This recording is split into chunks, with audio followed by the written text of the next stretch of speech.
Thank you for joining us today. We are at the offices of Exit Realty Paramount here in Traverse City, Michigan, overlooking the bay. We definitely couldn't turn down this offer where they said we could use the location, and we're honored to be here and honored as well to have Debbie Craig with Craig Wealth Advisors. Thank you. Thanks for having me. Thank you for joining us. And on Absolutely. such a fun topic, and we've actually got two books in front of us here, and also partly why we asked, because we're going to talk about Chris Hogan's Everyday Millionaires, go into depth on this one a little bit, get her thoughts. But as we were thinking ahead of who would be good to have on the show to interview on this, we thought of Debbie. Debbie came first and foremost, and if I look at her practice, I think you have several that will work within this, and it's exciting to be able to talk through that. But specifically also, Debbie is also an author. She wrote Piece by Piece. This is her writing. And it's exciting. I would actually definitely recommend that you pick that up as well. And for those of us ahead of time, we were saying it, but we were talking about nerding out before this and how exciting this is. And we do truly enjoy this topic, talking about this. And so excited to have you here. So thank you. Thank you. Maybe you could tell us a little bit about what brought you to write this book and about the insights that you had from here. We'll get into this one, right? But more specifically that. You know, I've always been interested in writing a book. I guess that's always been kind of a goal. And all through high school and college, that would have been great too. But I loved finance from the very beginning too. So it was kind of a combination of both of them. And for some reason in 2016, I decided I had the time over Thanksgiving break. I had 5 days off, with Thanksgiving. So what would I do with 5 days but start writing a book? So that's how I started writing it over Thanksgiving in 2016. And it was just a way to kind of put all of the things that I've said over and over and over and over to people in my office so that they could get kind of a feel for it. But it's a pretty conservative way to generate retirement income. And so I like to share it, and I can talk about it for hours and hours. And you said 6 days over Thanksgiving. That was to start it or to start and finish? I would say I probably started it. I outlined it and started it and kind of put all the stories in that I wanted to tell. And I would say I probably had 75% of it done. Did you really? I did. Wow. So it was definitely spoken from the heart then. It was.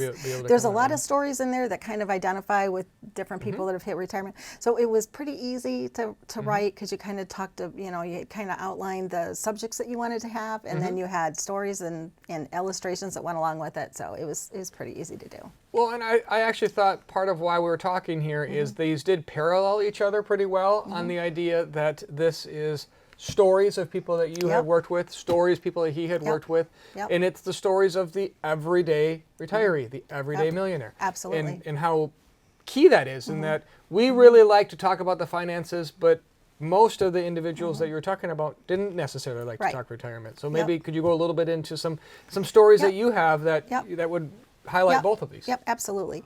One of the first stories that I talk about is someone that walked into my office in the summer of 2000 or 2001, and they said, they gave me the statement that wasn't from my office, from a different office, and they said, when am I going to get back to even? And I looked at the statement and I said, never. And they were shocked because they said, well, everyone says it's going to come back. And I said, it will come back. That's not the problem.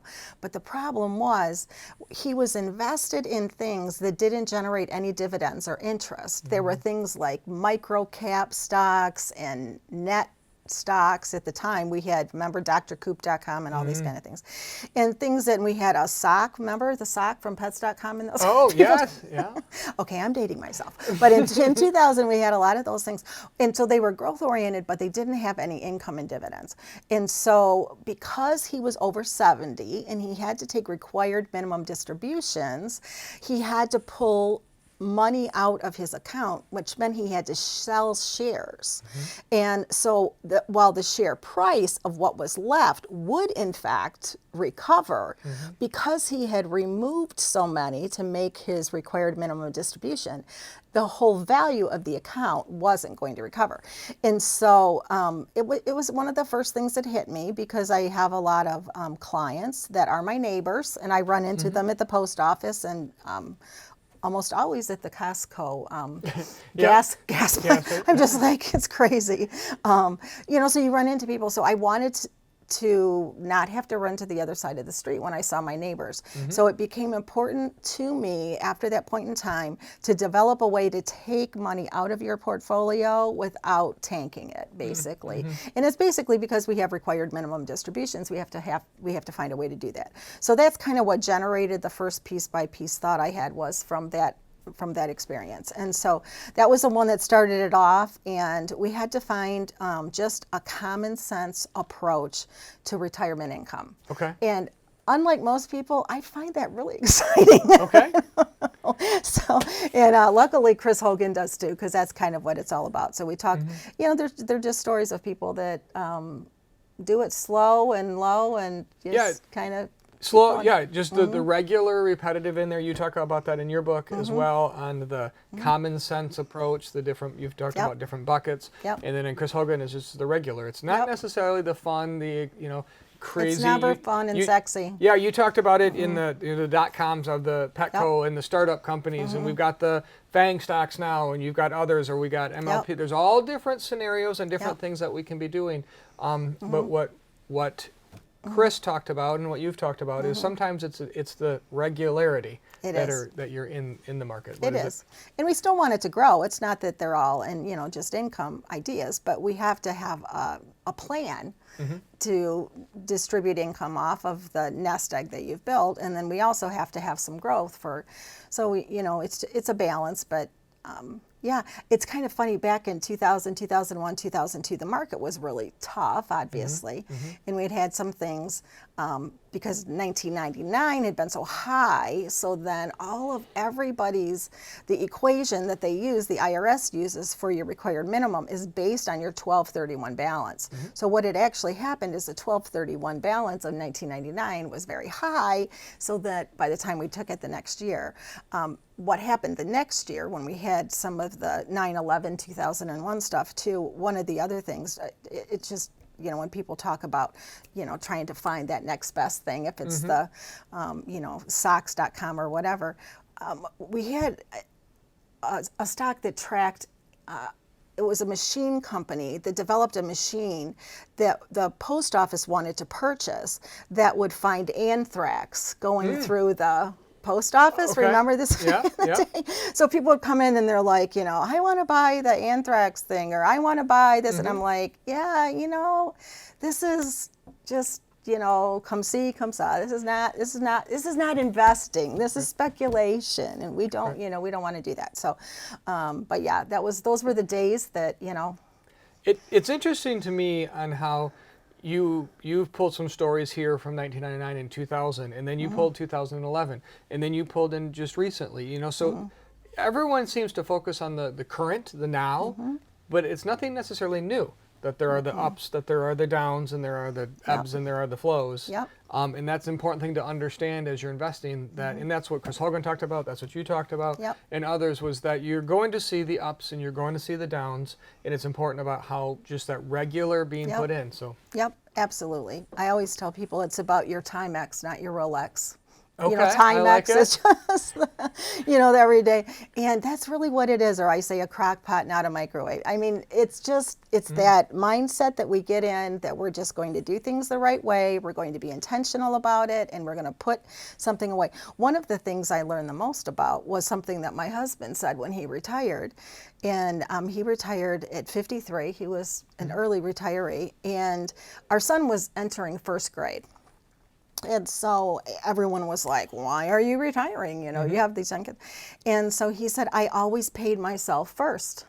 And I'm like, that's exactly what Chris Hogan says when you're in the point where he's talking about most of the millionaires receive that, because they put money in their 401k plan or their plan at work. And that's what you do. I mean, if you put it in and you take that 15%, just like he says, and you put it away, if you always pay yourself first, it's always going to be there. It's not really exciting. It's just, but it's beautiful because compound interest has done all the work for you. So, I tell people that retire early, just start early. Yeah, start early. Start early. Yep. And you look too, there's the 401ks. Chris Hogan talked about the house. So their primary residence oftentimes is a big part of someone's estate, and that typically, not always, but typically is purchased with a mortgage up front. And so that's a regular monthly thing, whether you like it or not. So it's a forced savings regularly. ideally we talk about the 401k and the retirement, but the house comes right along with it on that regularity. Absolutely. So yeah, get that up first. And back, there were two things probably in my childhood that occurred that made me want to become a financial advisor later. One of them was something that my mom said. It reminded me when you said, putting it away regularly. I can remember being about in 4th grade, and I got an allowance of $1. So that tells you it was a few years ago. Because I suggested that, and I had this scrunchy face like I was just from Mars. So exactly. Well, it's been a few years ago, so inflation and stuff. But I got $1, and if you can remember back in those days, we had to put 10% in the offering plate and 10% in our savings account. And so then you only had change left. You only had 80 cents. And I wanted a paper dollar. Remember how paper was so important? Paper dollars must more. And I remember telling her, I said, but I need to keep the paper dollar. And she said to me, if you don't learn to give the dime, you'll never be able to give the dollar. And I remember lots and lots of years later when I made a lot more money in 10% to put in the giving spot. I'm like, they don't really need $1,000. And I thought, oh my gosh, that's what she said. It was going to be hard. So if you put 10% in your giving bucket and you put 10% to pay yourself first, or 15% as Hogan recommends to pay yourself first, that's really pretty steady Eddie, and that's how it works. So that was something that just kind of always impressed me. And you, in giving, it really does multiply it. You give it first, and it comes back. But for people, it's kind of funny when I tell some of these stories, and we talk about compounding interest and putting it away. At 7%, my favorite piece of math, at 7%, money doubles every 10 years, 7.2%, the rule of 72. And I talk a lot about it in everything I do. So if you start saving at 20 and you have $10,000, then by 30, it's 20,000. By 40, it's 40,000. By 50, it's 80,000. By 60, it's 160,000. And we didn't do anything. We just let it sit there at 7%, which doesn't mean we're trying to buy, the newest and greatest thing. And so I always say, so this is, it's a fun way to look at it, and we talk about Ross and stuff, and I always say, so what do you think that means? And people say, it's too late for me. I say, no, it's not too late for you. I said, first of all, if you know someone that's 20, I wanted a Trans Am with the black ones with the bird on the front, the gold ones. Yeah. So nice. So that's the mindset really also that Chris talks about. You give up some of those things. You give it up. So you give up. I didn't ever get one of those. What you're saying there is, if you know of anyone that's young, give us a soapbox, and we're going to talk to about them. We're going to say, and it's hard, and we get it that $1,000 today or the $2,000 is tough. And that's important. So you're going to hear us say that, but we're also saying too that if you're later and you're now hitting with it, well, we still had to deal with it. Yes, right? we do. You're going to look at it. We can't tell you it wouldn't have been easier had you started, but you're not alone either. So right, absolutely. And mostly it's having a plan. So I even say people that are starting in their 40s and their 50s, and I was talking about that as we were getting reacquainted. It's been a few months since we saw each other, and that what we had done over the weekend, we had taken a ride on a boat, and I had packed a picnic lunch, and so I packed a picnic lunch, and so the cost of that lunch. The problem is, this is just me. I'm never one for just stopping in and picking up something expensive. So it was that kind of thing. Or so once we have a plan and we say, okay, we're going to retire in 10 years and we need to save $500 a month or whatever that number is, then we just make a plan for saving $500 a month, and and whatever that means to the client, to our particular person at that point in time, then we either stop and get Subway submarines, or we make sandwiches in Debbie's kitchen. And so that's what we do. So what you're saying is, when you do look to retire later, you are going to lose out on a little bit on that compounding interest. Not a little bit, you will a lot. It still makes it possible, but you're going to have to feel the pain a little bit of that in spending plan. We said budget. I'd tell you to go look at the video where we talked about it's not a budget, it's a spending plan, Yep. but it gives you freedom because you're consciously choosing to forego one thing to get another. Yep. Neither are right, neither are wrong. Nope. They're just different, and it's you putting that plan out there. Yep, So. absolutely. And I think we learned a lot about how to do that during our COVID year. Mm-hmm. I mean, throwing a blanket out on the, on the lawn. grass and, bringing something special. And there's certainly ways that we can save money and still have a great time. Yeah. I mean, I say if you can't shelter in place here, you can't shelter in place anywhere. That is for sure. I mean, it's pretty nice to just get out and Yep. in the outdoors. So We've talked about the time. Can we talk a little bit about the everyday aspect of it, in the sense of that it's what is your perception, and as you see individuals that are the millionaires that have had this experience, are they, and Chris Hogan talks about how it's oftentimes not the ones that have the flashy vehicles that have this, and this goes a little bit into that spending plan or otherwise, but are you seeing that as a consistent theme, that they kind of mirror each other? absolutely. And I like to think it's possible to be both flashy and a millionaire, but it's pretty tough, to be honest, because it is a real mindset that, like, I have not bought a new car since 1984. All right, I bought a new car in 1984, and it was the first one I bought. I never bought another one. I always blame my husband because I never bought another one, and so. Even the last one I bought off a 2-year lease, and you just go into the, and they're half off. They're 50% off, and they've got 20,000 miles, and they're a great deal, and you can just write a check for it. So I never drive the newest and greatest thing, and that's okay with me. I mean, most of the time, at least for me, for my eye, when I look at someone's car, I like to look that it's taken care of and washed and that kind of thing. But I never really know what year it is. Now, maybe that's just me. But, so some of the things like that, they just make financial sense to do. Yeah. Well, I like the example there you gave, which is a vehicle. And so for you, that's where you're giving up a certain area, and you say that.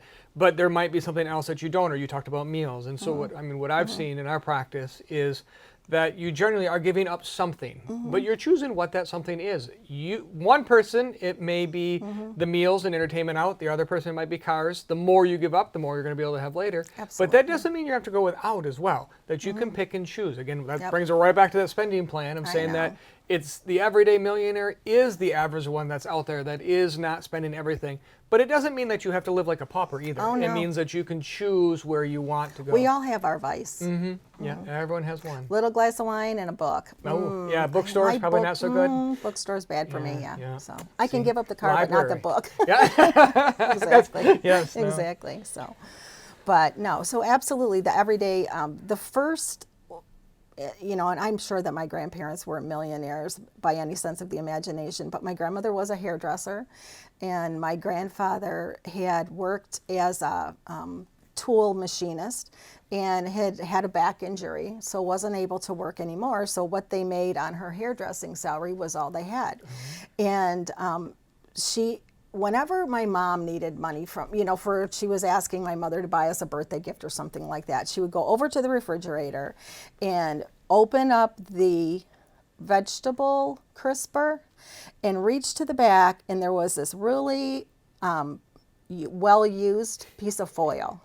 And in the foil, when she opened it up, there was a roll of bills, money. Okay. And so we called it, at our house, we called it Nanny's Cold Cash. Oh, yes, It was Nanny's Cold Cash. It was in the That's great. refrigerator, yeah.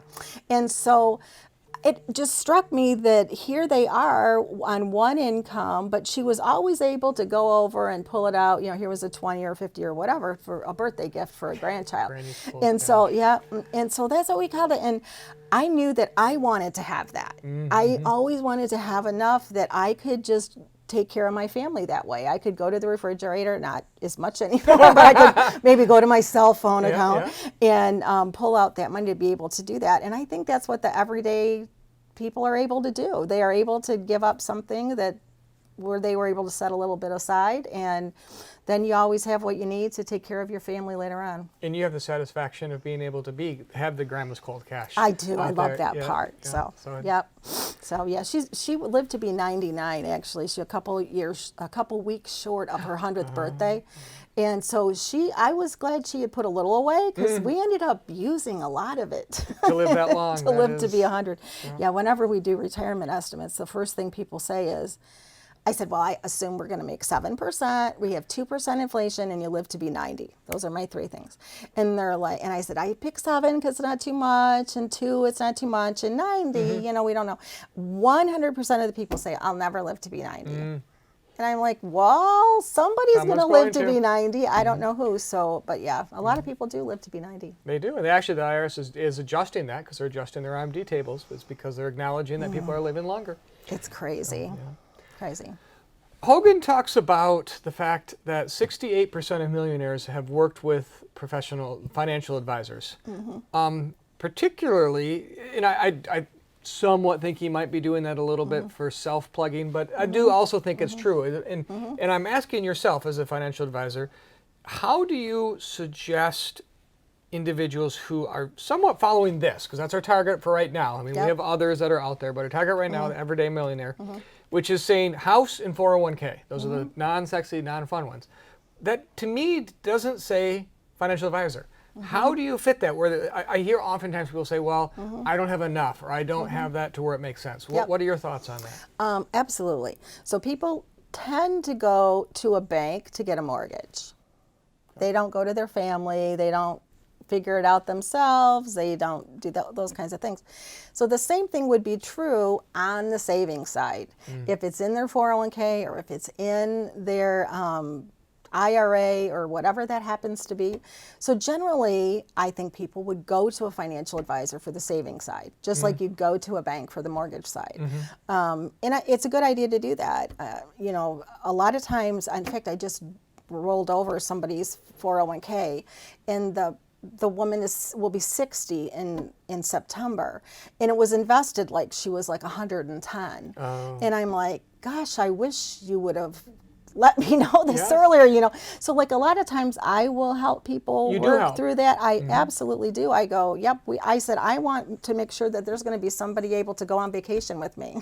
So, actually, you know. I'm going to bring that back to this. When I read piece by piece, and you didn't directly say this, but you made a big point on there that I see as well a lot, is that people assume that the minute they retire, they have to be all conservative, and then they're done on the financial world. No, you retire, you still have a whole nother 30, 40, 50 years. I mean, you shouldn't plan that you retire one day and you die the next day, that you still have a whole horizon. And so having that discussion ahead of time, while you're working, growing the 401k is important, just as much as when you are done, you do the rollover, you have the discussion afterwards. So it's building that relationship sooner. Absolutely. Yep. And a lot of times it is through your company plan and a 401k, but a lot of times people don't have a 401k. So we have to be able, they have to come in and say, hey, we know we need to get started doing something, and we don't have a 401k at work. In fact, someone was in the office the other day that paints exteriors of houses. And so I said, well, what are you doing to save for yourself, because you're not going to have a pension? And he said, nothing.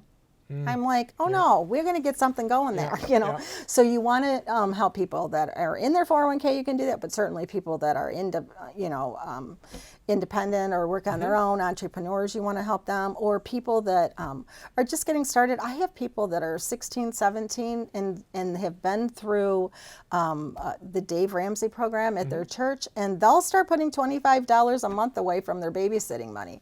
And so I'm like, that's a great habit to get into. You know, so.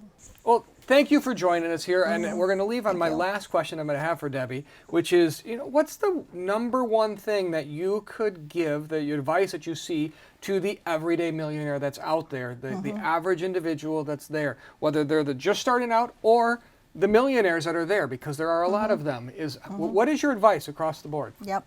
I think seek help, really. Because a lot of times there's a hesitancy for people that are younger or don't think they have as much. You know, there's some embarrassment or hesitancy to do it. I'm like, get way past that. You know, go to YouTube, put it in, learn about compound interest, learn the difference between a Roth and an IRA, just get a little bit of education and do that. Same thing for once you have a little nest egg, the hesitancy there is trust. because you're like, well, I don't want to get taken advantage of, and I don't want to do this. And I'm like, then you got to just trust your gut. But getting some help along the way from the beginning till the end, and that is really helpful because, you know, teaming up with other professionals, financial professionals, to make that work for people is what we want to do. Thank you. Thank you for being a joining good us here. partner. Thank you for you joining us as well. Yeah. We're continuing to work through the Everyday Millionaires by Chris Hogan. I'm also going to give a shameless plug here for Piece by Piece. She didn't ask me to do this, No, I but I didn't. couldn't resist. Here is Debbie wrote this book. I do suggest it. It is a fairly quick read. It is. I would also point, if you're going to, look page 36 and 37. It's my favorite chart. I hold this out on a regular basis. It gets into that compound interest, and it's something, what I like is, as an everyday millionaire, and every day, whether you're on the beginning or the end of the spectrum of your life or your journey there, this will make sense as it works through. So Yeah, it does. thank you for joining us. Thank you. Join us next week as we go through and do a deep dive into the book. Have a great weekend. Thank you.